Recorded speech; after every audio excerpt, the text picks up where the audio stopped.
راشد خان راښکته شو او مجيب الرحمن په خپل ځای دی. پس کې دوستانو ویډیو را سره تر پایه وګورئ، په خپله به پوه شئ. ګرانو او زړه ته رانږدې مینوالو، یو ځلې بیا مو په سلامونو او نیکو هیلو هرکلی کوم، په دې هیله چې ټول به روغ جوړ او د صحت په جامه به وئ.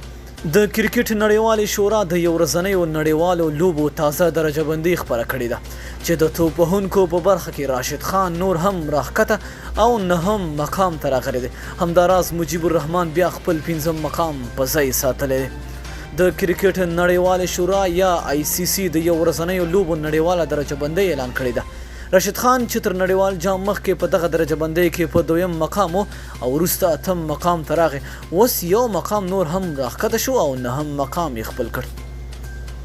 همداراز د نړۍ په 10 غوره توپوهونکو کې بل افغان توپوهونکی مجيب الرحمن دی چې خپل 5م مقام یې په ځای ساتلی دی.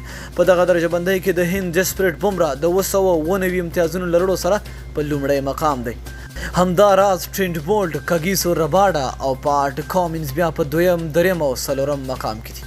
خو که د شلوریزو نړیوالو لوبو خبره وشي نو راشد خان بیا د شلوریزو لوبو د توپ وهونکو په برخه کې په درجه بندۍ کې لومړی مقام لري. همداراز محمد نبي بیا د آلراونډرانو په برخه کې په 3م مقام او حضرت الله زازی بیا 5م مقام دی.